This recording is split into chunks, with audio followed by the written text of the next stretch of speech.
The violent impulses. What if I just punched this guy in the neck? You're not angry. You don't even know him. But your brain tossed that thought in like a grenade. These are called intrusive thoughts. And yes, almost everyone has them. Throw your phone off the balcony. Scream in a silent room. Crash your car into a tree for no reason. They're not signs you're violent or unstable. They're the brain's weird way of running simulations. Your mind is testing boundaries. Not because you want to do it, but because it's checking that you won't. Psychologists say the very fact that the thought disturbs you means your moral compass is intact. The scary part isn't the thought, it's how normal it is. The Impostor Spiral. Number 8. The Impostor Spiral. What if everyone finds out I have no idea what I'm doing? You've done the work, earned the role, people trust you, and still your brain says it's only a matter of time before they figure you out.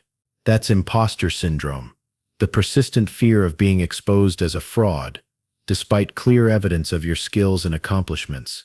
It doesn't just hit beginners. In fact, it thrives in high achievers. Doctors, CEOs, even therapists admit to secretly wondering, why do they think I'm qualified? Psychologists say it's tied to perfectionism, high standards, and an inability to internalize success. Every win feels like luck. Every mistake feels like proof. But here's the twist. People with imposter syndrome are often more competent because they're always questioning themselves, learning and improving. So if you feel like a fake while crushing it, you're not an imposter. You're just self-aware in a world full of overconfidence. The desire to watch it all burn. What if I just walked away and never came back? You're staring at your house, your job, your perfectly structured life, and suddenly your brain whispers, burn it all down. Start over. No, you're not unhinged. You're just experiencing what psychologists call destructive daydreaming or escape fantasies. It's the brain's way of flirting with total freedom, imagining a reset button when life feels heavy, repetitive, or overwhelming. Not because you actually want to lose everything, but because part of you craves control, simplicity, and space to breathe. This isn't rare. In fact, studies show that people who regularly fantasize about dramatic life changes are often deeply responsible and exhausted by that responsibility. So if you've ever pictured vanishing into the mountains, deleting your inbox forever, or watching your apartment explode, just a little, you're not dangerous, you're just human. The Internal Saboteur. Number 6. The Internal Saboteur. What if I messed this up on purpose? Right before the interview, the exam, the big opportunity, that voice creeps in. What if you just tanked it? This is classic self-sabotage, but not because you're lazy or scared to fail. Psychologists call it the fear of success, the idea that achieving your goal will change things, raise expectations, draw attention, or push you out of your comfort zone. Another theory, the upper limit problem, when your brain thinks things are going too well and tries to correct it by crashing the whole system. It's the subconscious saying, don't go too high. You don't belong there. So you delay, you underprepare, or quietly talk yourself out of trying just to dodge the pressure that comes after winning. But here's the truth. The thought doesn't mean you're doomed to fail. It means your brain is scared of expanding. Do it anyway. Sudden death fantasies. Number 5. Sudden death fantasies. You're not suicidal. You're just casually imagining your funeral. Who would show up? Who'd cry the most? Would your high school crush finally regret everything? This weird mental movie is surprisingly common, and psychologists say it's less about death and more about curiosity, validation, and control. It's called existential fantasizing, imagining your absence to measure your impact, to wonder if you mattered, if people noticed. It's like a weird emotional Yelp review, but for your life. Some studies even link this to higher emotional intelligence, the ability to reflect on relationships, mortality, and legacy. Dark? Sure, but also deeply human. So if you've ever pictured watching your own memorial from the clouds, like wow, they brought bagels, you're not morbid, you're just running quality control on your own existence. The Surveillance Paranoia. Number 4. The Surveillance Paranoia. What if someone is watching me right now? You're alone, no one's around. But the mirror looks suspicious. The smart TV is definitely judging you, and that blinking smoke detector feels a little FBI-ish. This isn't just you being weird. It's a real cognitive quirk tied to something called the imaginary audience effect. It's the belief that you're constantly being watched or evaluated, especially when you're doing nothing worth watching. Psychologists say this peaks in adolescence, but for many adults, it lingers. Blame a combo of self-awareness, social media, and a deeply wired need to be seen.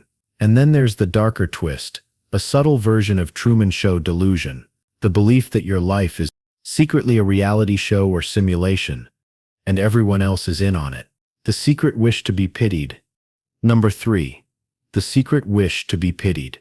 You're not wishing for disaster, but a tiny part of you imagines the hospital bed, the flowers, the "I never realized how much you meant to me" texts. This quiet fantasy isn't about drama. It's about being seen. Psychologists link it to feelings of neglect, burnout, or emotional invisibility. When your needs go unmet, your brain imagines extreme scenarios to finally get care, validation, maybe even love. It's called vulnerability craving.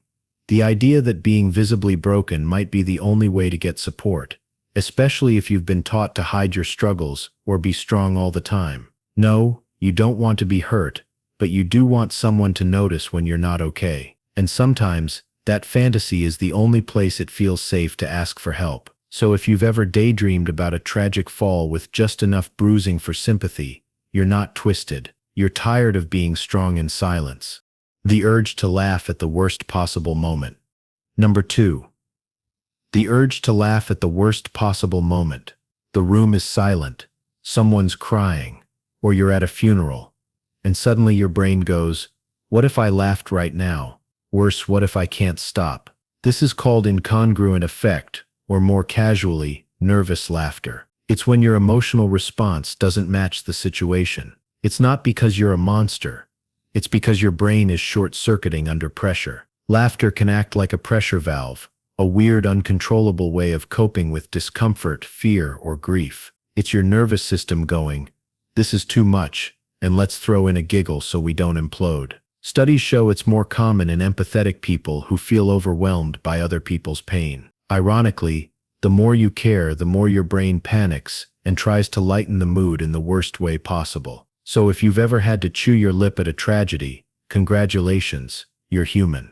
That is emotionally glitching like the rest of us. The creepy doppelganger theory. Number 1. The creepy doppelganger theory. Same birthday, same hobby, same Spotify playlist, but somehow they're nailing it while you're staring into the fridge wondering if mustard counts as a meal. And this is more than jealousy. It's a bizarre mental glitch where your brain imagines a parallel you, one who took the risks, made the right choices, and got the life you think you could have had. It's tied to a psychological concept called upward counterfactual thinking, where we invent better versions of reality. We invent better versions of reality to measure ourselves against. But here's where it gets darker. Some people don't just fantasize about this better me. They fear that person is coming for their spot, the job, the relationship, the identity, like a cosmic twin set to replace you. But here's the twist: that other you isn't real. Yet it's a mirror, a map, a motivation. So if you've ever pictured your doppelganger winning at life, good, now go steal their timeline. Bonus: what if I Seth already peaked? That haunting thought.